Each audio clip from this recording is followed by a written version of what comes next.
Welcome to the Prosthetics and Orthotics podcast with Brent Wright and Joris. Hi, everyone. My name is Joris, and this is another episode of the Prosthetics and Orthotics podcast. And, this podcast is a journey by Brent Wright and myself into understanding, the impact that the digitization of orthotics and prosthetics will have on orthotists and prosthetists and their patients. Essentially, will 3D scanning and CAD and 3D printing and all these newfangled technologies have a huge impact, or none at all, or something in the middle? And what would that impact be? And I'm a 3D printing consultant who's been working in 3D printing for like 14 years or so. And Brent Wright, who's my co-host on the show, is an orthotist and prosthetist who is implementing 3D printing and all these digital technologies in his daily practice and helping other people do the same. And so welcome once again, Brent. Oh man, so good to be on. I'm excited for another episode, and we've got a really great guest today. So I'm excited for his feedback as well. Okay. Who's that? I only know it's somebody called Matt. I know nothing. That's right. So we got Matt Habecker on the line with us. He's the clinical director at Indiana Institute for Prosthetics. He actually reached out, I don't know, it's been a little while back, and we'll get into this story a little bit more, because a patient saw a 3D printed socket in his office and said he wanted to use it. Matt was, I don't even know the right term, hesitant maybe to use the technology, and it ended up working out very well. So Matt and I have, I would say, become closer colleagues and friends. We will, bounce ideas off of each other. And so I'm still trying to twist his arm even more to get deeper in it, but I think he is ready to do that. So excited to have Matt on. So thanks, Matt, for being here. Oh, I'm happy to be here, Brent, and Joris. Appreciate the opportunity. Yeah, thanks. So Matt, tell us a little bit. Well, first of all, how did you get involved in orthotics and prosthetics? When was this, and why did you end up doing that? This was, I sort of have an atypical story. At least I think it's atypical. I was one of those guys that entered college really having not a clear sense of what I was going to do for a living. And I actually started college as an art major. And then quickly realized, I remember sort of drawing stills. We were assigned what to draw with stills. And I got a little frustrated with that. I said, why don't we just, it looks like that, so let's just draw that. Why do we need to be taught how to draw how it looks? And so I then quickly got interested in the idea of pre-med and went pre-med for a little while. And then I actually shadowed a physician who let me kind of be on call with him and go into the hospital. And I'm one that really likes the idea of a 9 to 5. And it's not that that's impossible in medicine, but it's a little more difficult. And so I actually rounded it out with business. So I took enough business classes to end up with a business degree and a biology minor. So at the end of 4 years, I was a little, I had some job offers, of sort of being in a cubicle and working with like Southwestern Bell. And I couldn't do it. I didn't feel like that was what I was, sort of checked all the boxes for me, I guess, so to speak. So, I took the summer off, and I actually I took a job, moved back home after college. And this was, I guess, in 1995. And I just prayed about it. And I knew that the answer would appear somehow. I didn't know how. And I was actually, the stage for this was pretty cool. I was walking in downtown Manhattan with my dad. My folks lived there at the time. And we were on Broadway, actually walking on Broadway. And I remember looking up and seeing a below the knee amputee walking with a flex foot VSP. I know what it is now. I didn't know what it was then. It just looked like something really cool off of a mountain bike or something like that. And it's as if somebody just sort of tapped me on the shoulder and said, "This is it." And from then on, I didn't look back. It sort of checked all of those boxes of art and medicine and business. And that's kind of what started the journey. And I've always wondered who that person is or was and why they were there that day. But it started not only a cool journey in this field, but also, kind of my faith journey too. So it's been, I just never looked back. It's been such a great field to be in. Okay. Because I think one of the interesting things is that this is a field and kind of an intersection, right? It is kind of art and improvisational. It's kind of technical. It's medical. It's kind of helping people, but it's also you're an entrepreneur. It's kind of like it either ticks all your boxes or none of them, depending on what kind of person you are, I think. Yeah, I mean, I think I always joke that you don't find the field of prosthetics and orthotics; it finds you. And it did, and I think in that moment, I just all of those things, all of those interests, and I'd always, even as a kid, loved inventing things and designing things, and I figured the best manifestation of that somehow would be born through art and creating that way.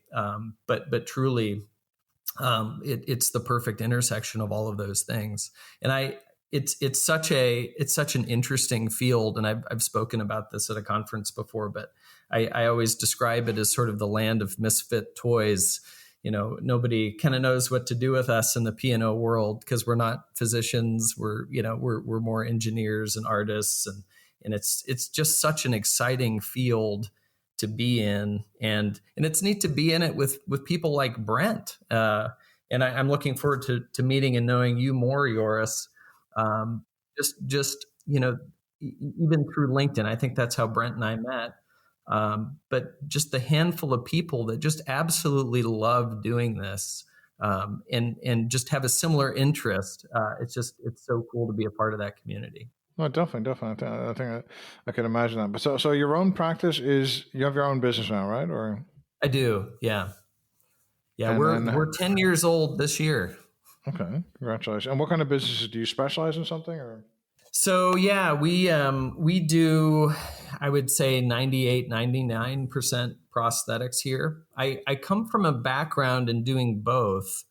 I've worked in many different environments. I spent 4 years at the University of Virginia where I did almost exclusively orthotics and just saw anything you can think of. Loved the learning curves associated with each thing. I mean, scoliosis, people specialize in just scoliosis. And so to be able to do that and to come up with a system and a sort of a special way of blueprinting those, I mean, it's very cool. And so, I've had the chance to do both, and I feel very confident. And I wanted to be a CPO. This is kind of back when you can choose one or the other. And the things that I know and learned in the time I spent exclusively doing orthotics definitely help what I do in prosthetics as well. And it's one of those cases too where obviously you see a prosthetic patient, and if there's something wrong with their non-amputated side, you feel very confident that you can help them on that side as well. So I do both, but I focus now in clinical practice on prosthetics. And one thing I noticed that you do have like a whole bunch of patent pending things. So you like to invent things and patent them. Yeah. I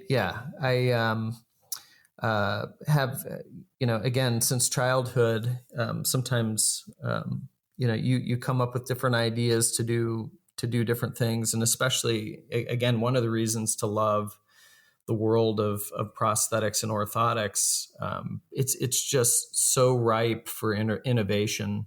And so, yeah, if we are helping a patient and we run into a problem, you kind of think about what your existing options are, the commercially available options, And then, kind of sky's the limit. Think about, the physics behind the problem and what are some potential answers we could have here. So anything that we have that's patented or patent pending was sort of born from that sort of approach to provide some sort of meaningful help to a patient. Mm-hmm. What's one of those inventions where you think is the most promise, or you're still the most intrigued by, or? Well, we have a couple. One of them's sort of a proprietary thing I can't talk a whole lot about. We're collaborating with another company but it's meant to help transfemoral amputees walk a lot better. And it's a device that will mount above the prosthetic knee. But one of the things I can talk pretty freely about is is something I'm very excited about, is a variable stiffness prosthetic foot that we've developed and secured a patent for. So it's a there's, in my opinion, a pretty big gap between the Biom, the iWalk foot, I think it's called now. It's gone through some different iterations. Ottobock owns it, but it's basically a powered foot developed at MIT, which is an exceptionally great foot. It's a sort of a marvel of engineering. But again, it's a little bit on the heavy side. It's pretty pricey. And then you have sort of passive mechanical feet that sort of have a fixed level of performance characteristics. And so I think there's a big need in space in the P&O world. And again, this is something I've just observed, seeing feet come and go from the manufacturers and what choices we have to put on patients. There's a big need, in my opinion, for a variable stiffness foot, meaning the user speeds up, the foot gets stiffer, they slow down, it becomes softer. And that was actually some feedback that I got from a patient that was wearing a powered prosthetic foot. And so we've come up with a solution to fill that need, which is really exciting. And how do you go about, one thing is developing this, for one little prototype or something like this, but then how to productize it would seem quite daunting. Oh, for sure. And I think in this case, it's us surrounding ourselves with experts in the field. And I think there's some technologies out there now, including 3D printing, that allow us to do some cool prototyping. And in fact, we've engaged Brent on this project. And then, being in Indianapolis, we have access to some Formula One engineering talent. And we've also engaged kind of a Formula One engineer to help us 3D print a prototype in carbon fiber and fiberglass. So we're sort of assessing the efficacy of that right now. Could you do a direct to print foot? And I took Brent doesn't know this yet, but I took my first couple of steps on it yesterday, and it didn't break, which I was over the moon excited about. So that'll allow us to continue to modify it and perfect it. I expect it to show us its weak points as we move forward with it.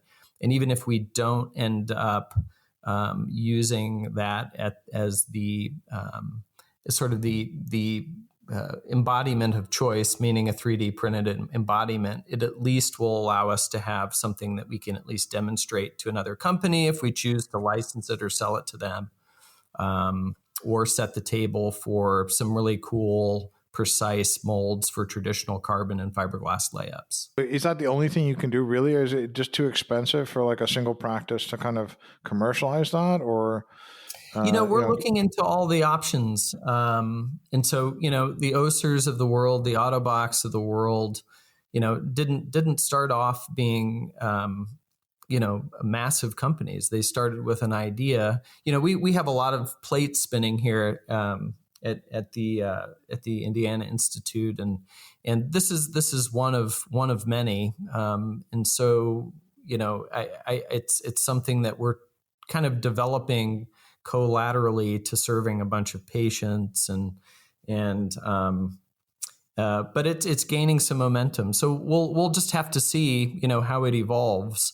But, with me, it starts with a drawing that I look at over and over, and I find, what its weak points are. When I feel like, I've been able to build it in my head, then I make a prototype, which usually doesn't take very long. And then it's coming up with another prototype that we can actually test. So that's where we are right now. Okay.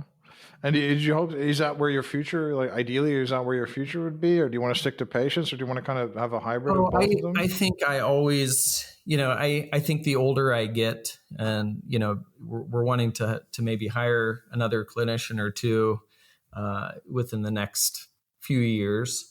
As we do that, I will probably divert more of my time towards some of these projects. So we'll see. I'll keep you posted.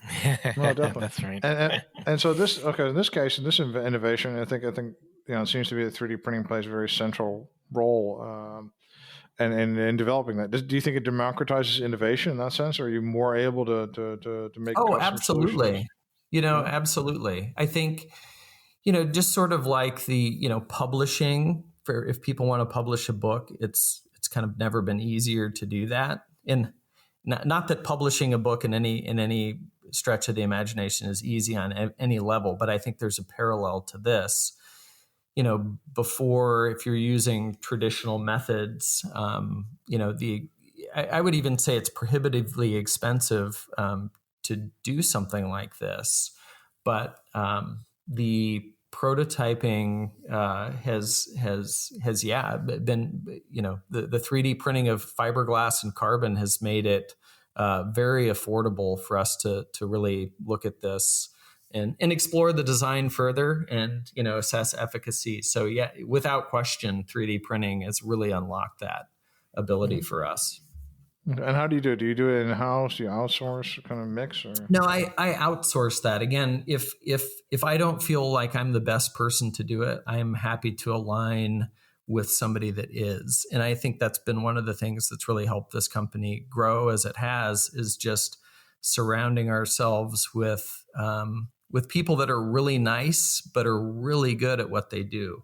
And so we've engaged. We engaged Brent on some of the 3D design work, helping us polish up our models. And then again, this F1 engineer has a Markforged printer, and did a pretty sophisticated reinforcement layup, kind of from what I was telling him we needed. So, again, I've just been delighted as far as how the process has gone, and I'm excited about the future. I'm very excited about the future. And what kind of 3D printing technologies are you interested in using? Well, I think, again, with this foot as an example, the Markforged printer, again, my knowledge on, I would never claim to be an expert on, printing. Again, I would rather, at this point, let somebody else who is an expert shine in that area, particularly with the Markforged, but also the multi-jet fusion printers that Brent and his crew at Additive America are using. I would say that we're still in the process of evaluating it, but I think we've moved past that, and it's proven itself to be on par with a definitive socket. I think within a certain weight range, and I think I don't know. There's the square cubed law that Brent and I have talked about. But the bigger the person, the more you may want to lean towards a traditional carbon socket. But I see that if it hasn't disappeared already, the need to do that. I think these things can be scaled. But so far those are the best 3D printing options and solutions that we've found and used.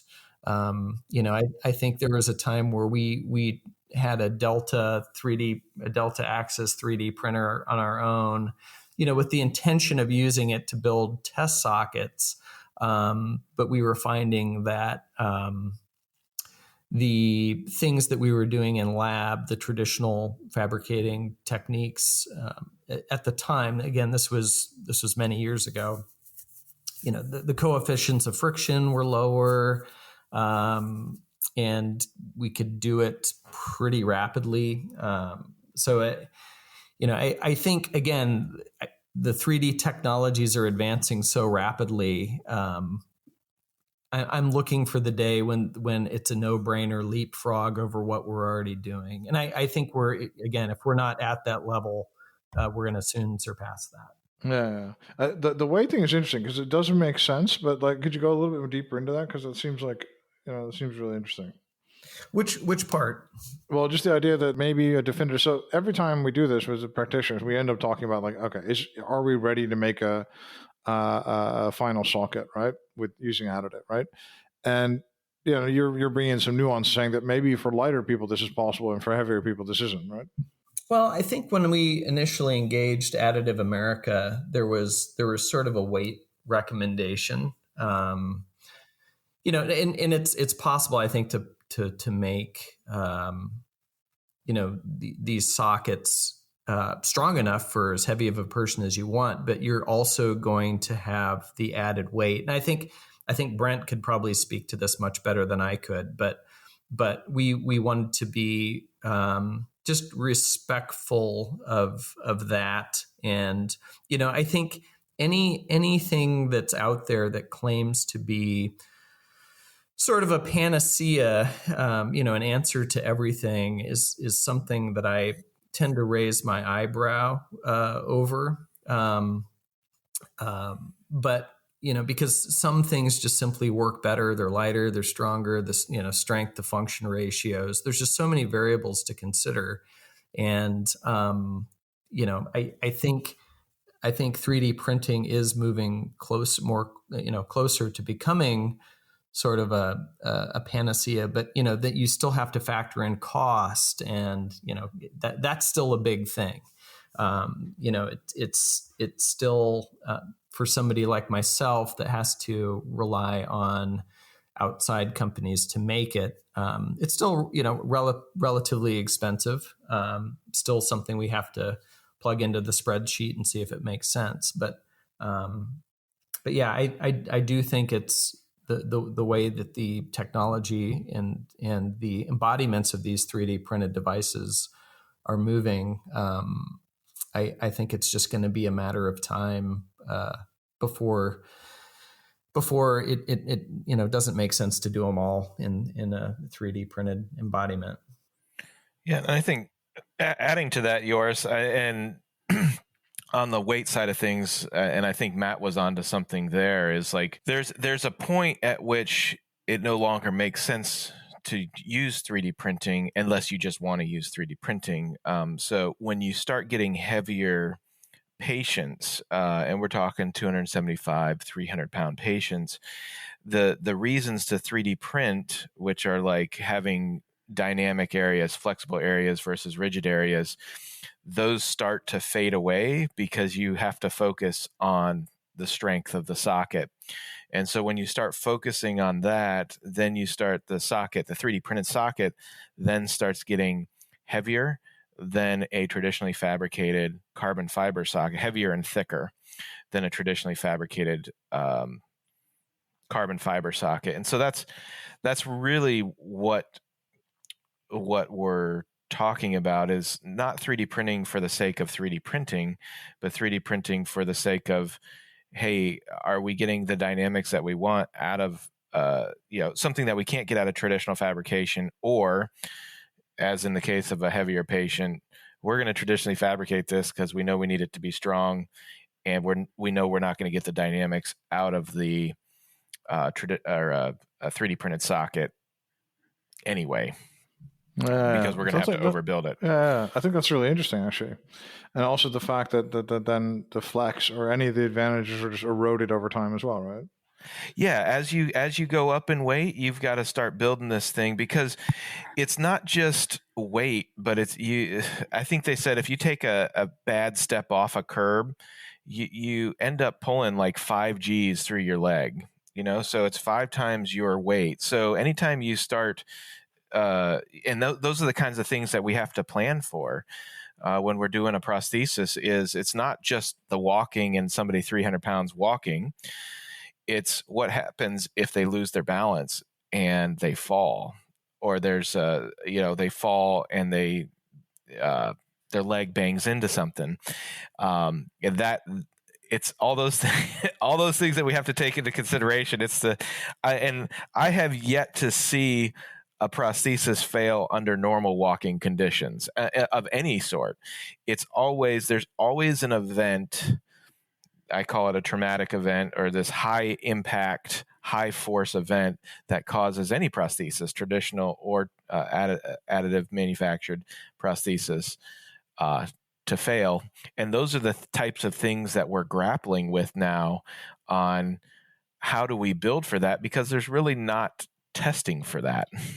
We just know that historically we've always just overbuilt stuff with carbon fiber, and it's probably going to be okay.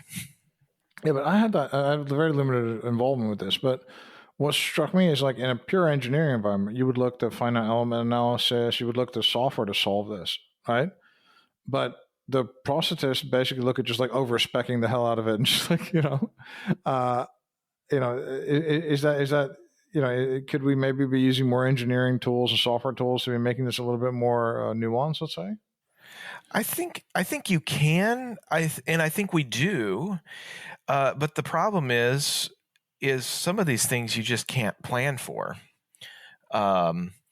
So for instance, one of the failures that I've had with a socket was a gentleman was missing arm and a leg on the same side, and he lost his balance. He can't catch himself, and he literally slammed into a coffee table, and it was almost like a head-on collision with the front of the prosthesis. We had a flex zone in that prosthesis, and it created a little crack that started then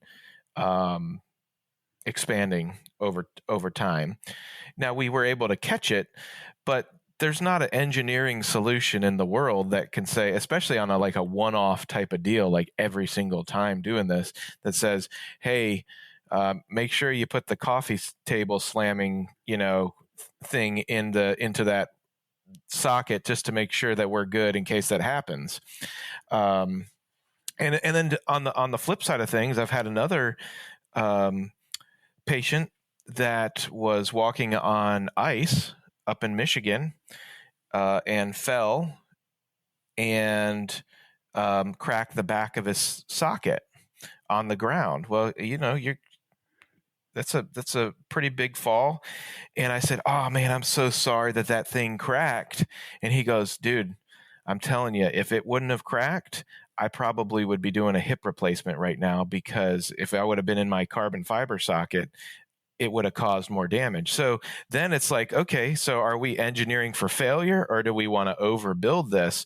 And so it's just in its infancy of all this, but we have to start taking into considerations all these things for socket design, and it's just a lot.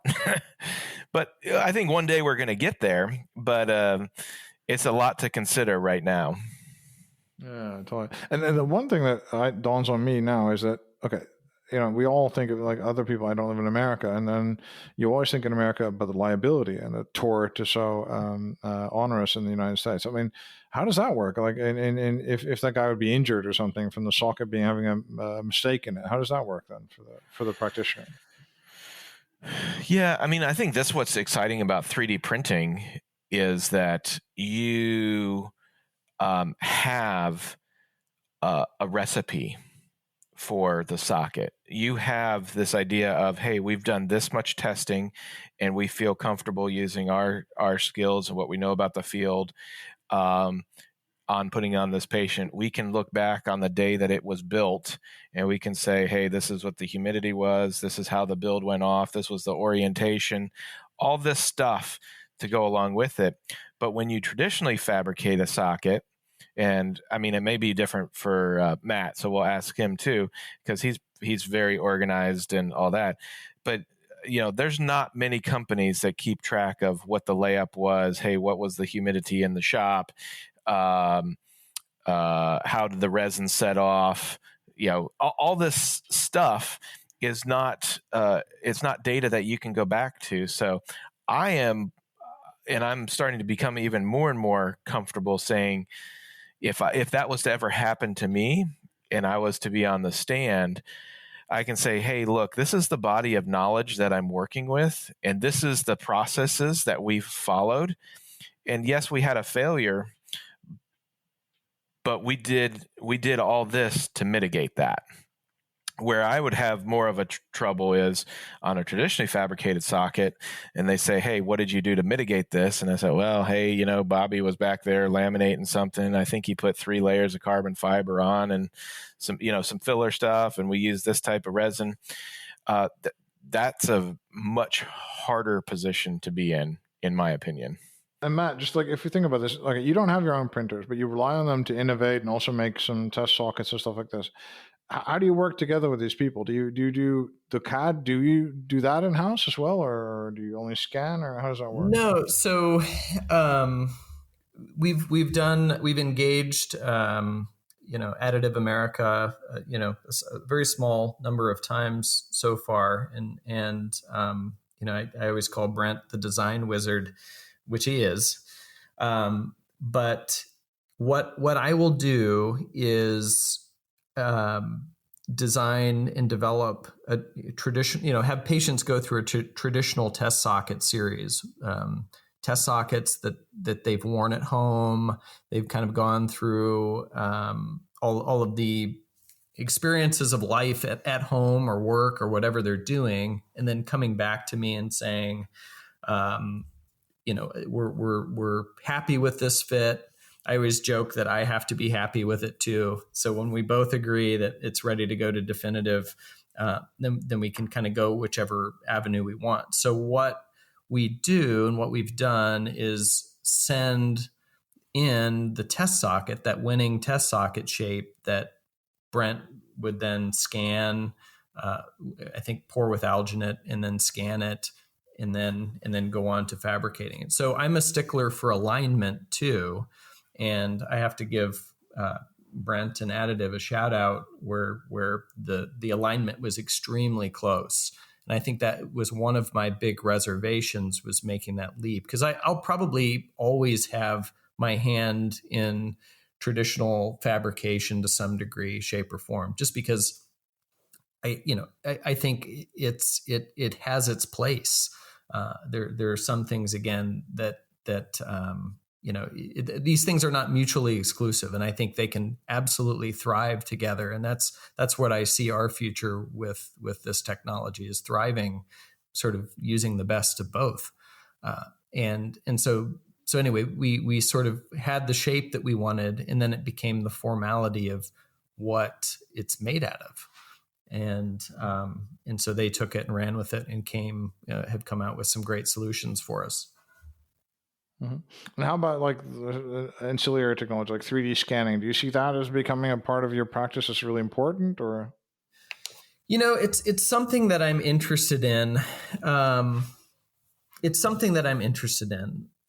But we haven't really fully engaged here. The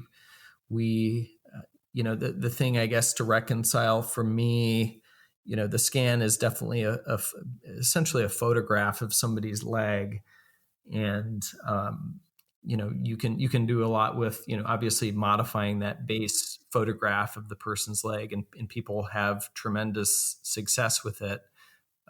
When I kind of was coming up through my training, in the late 90s, that was still in its relative infancy as far as scanning. And I think, just over time, I'm just used to putting my hands on a patient and, really feeling how that tissue is behaving and the control that you can get it through that tactile feedback. So I'm still open to it. I think it definitely has its place.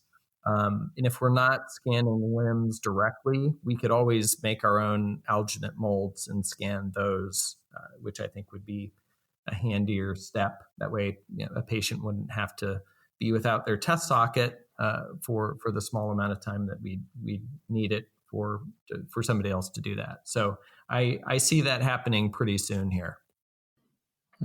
And is this going to make, the thing is, what we don't really know here is that these kind of digital technologies, are they going to empower the individual practitioner, or are they just going to keep the status quo as it is? Is it going to make the little guy, if you will, more innovative and more able to compete with like the auto boxes world, or is it, what do you think is the You're asking whether scanning and being able to modify online? No, just scanning and 3D printing and CAD, just all these digitization tools in general, right? Are they collectively going to empower the little guys? Are really going to be, we know it democratizes you to be able to make more inventions, but just like if I'm not inventing stuff, if I'm just a practitioner, is that going to be, these tools going to be real benefit to me? I mean, I think that's the $1 million question, and I think. I'd love to hear Brent's comments on this. I think it definitely has to do with the scale of the operation. I think the bigger the operation, the more sense it probably makes. Our clinic sort of caters to patients that are considered hard and difficult to fit. It's not uncommon for somebody to have been through 6. I mean, the record here, I guess, is somebody going through 6 prosthetists before they came here.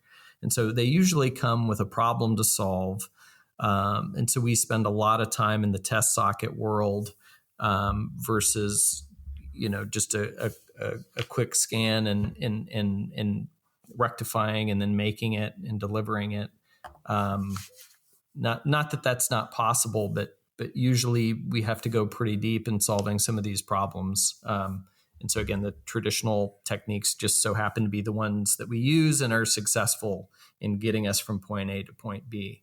But I don't know, Brent, what do you think with Joris's question there?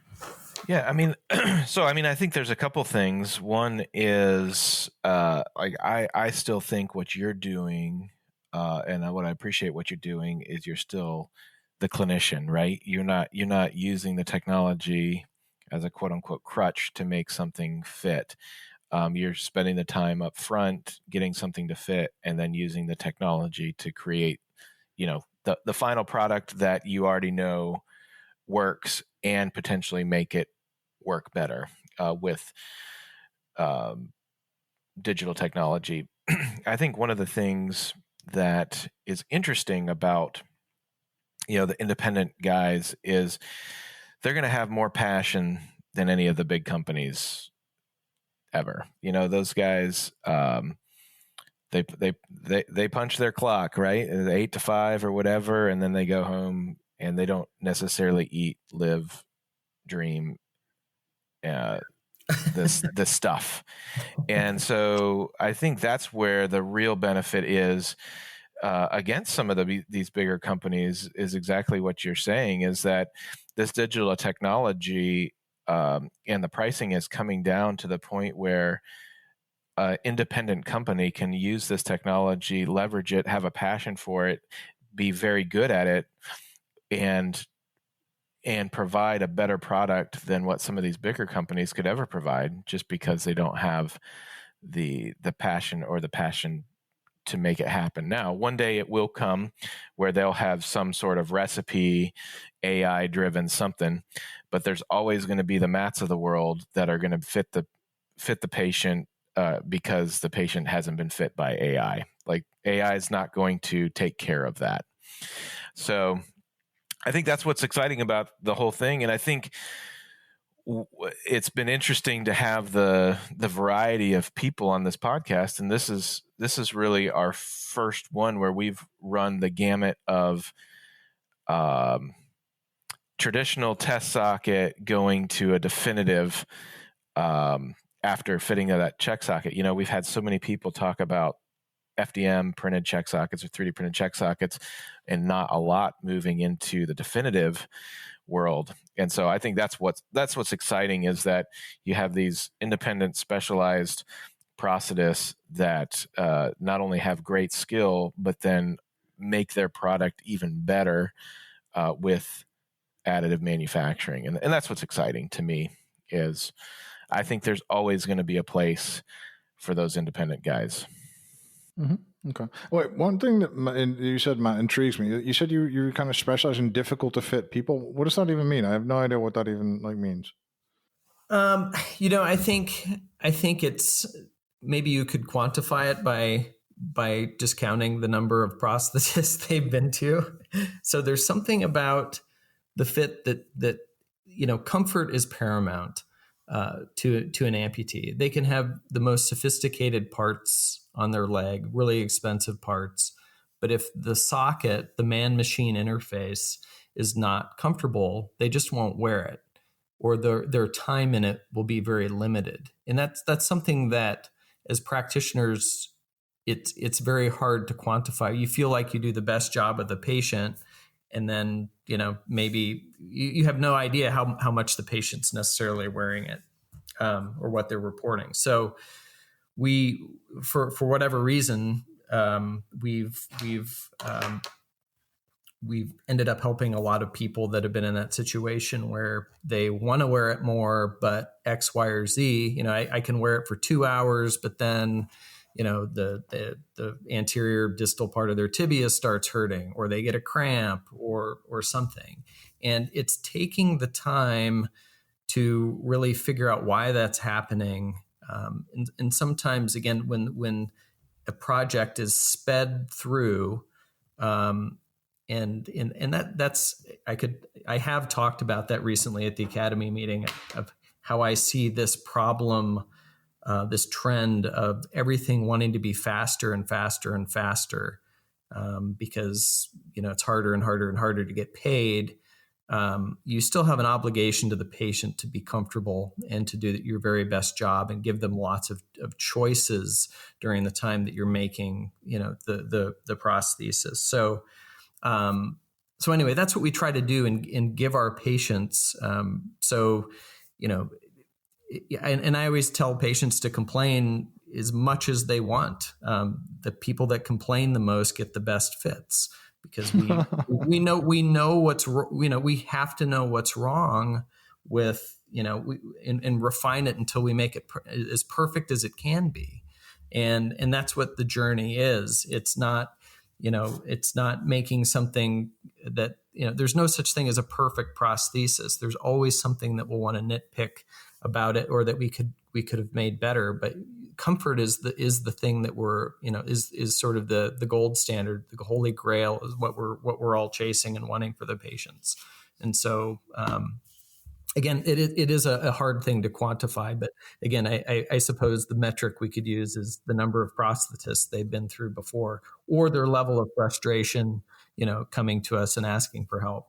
On that, Joris, that's the other benefit that independent companies have. When you have a larger company, or like even conglomerate type of company, they have these metrics that they want you to hit, right? So it's like, okay, we only want you to spend this amount of time with the patient. We don't want you to provide, or we want you to try to get the fit right within 1 or 2 test sockets. And so you have these limitations, and then the patient gets this socket that it just is what it is, And so that's where the other kind of secret weapon, I guess, that these independent companies have, is they can actually spend the extra time, because they don't have anybody looking over their head that's publicly traded or what have you, to make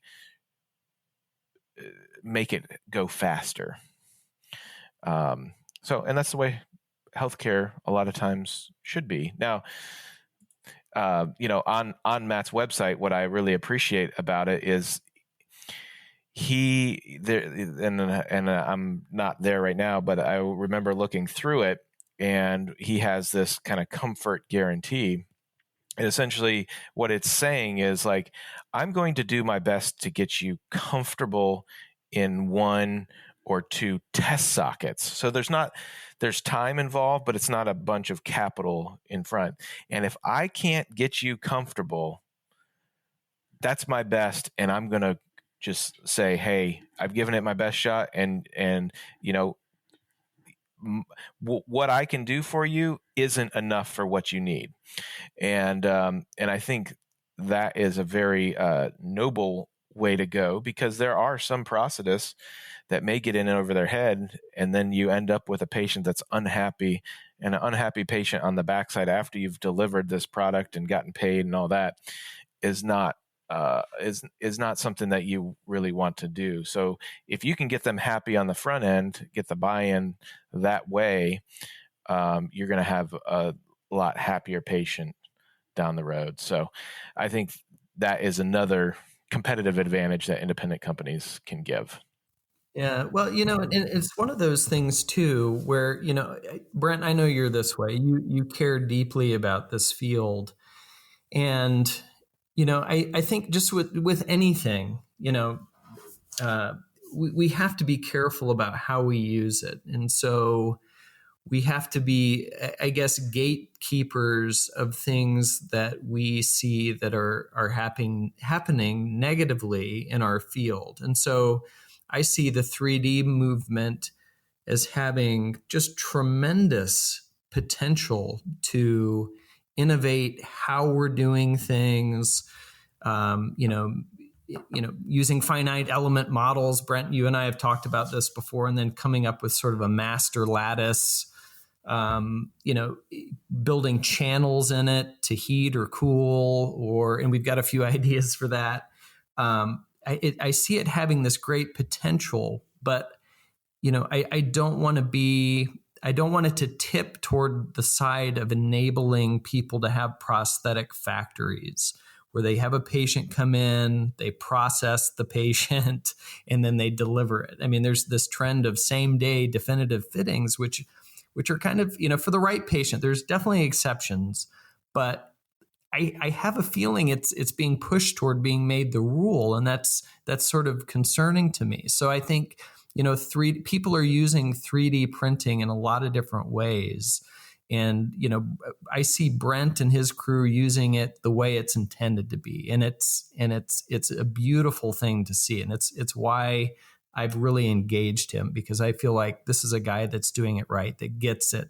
He's using it very responsibly. But I think we're at a crossroads in our field where we need to see how we're using it and really examine, what we're doing and why we're doing it. And there's a responsibility with any really cool technology. And so for us, again, we sort of are cherry picking the benefits of it, because there are some pretty amazing benefits of it. So I think it's just a reminder of where we are and where we take it. And let's not misuse it. Let's not make mills where we're just building legs. Let's design and engineer prostheses. That's the thing that just kills me, because I think there's so many people just building legs or arms, and the design element is not there. The choice is not there. I mean, if you are only giving somebody one thing to try on, to take home, and then to build the insurance company for, that's not giving them a choice. One thing is not a choice. So I think giving them a choice, and again, why we won't abandon the test socket system anytime soon. So anyway, I'll get off my little soapbox there. Well, thanks a lot, Matt, for being here today. It was really great, and thanks a lot for learning about your thoughtful opinion on additive and scanning and things like that in the practice. Of course. No, thanks again for having me. And Brent, thank you as well for your insight. Oh, this has been great, and I know somebody's going to be able to take something away from this conversation. So thank you, Matt, for kind of giving us a look into your practice and how you're doing some really neat things. Oh, thanks, Brent. Really appreciate that. And thanks everyone for listening to the Prosthetics and Orthotics podcast. and have a great day.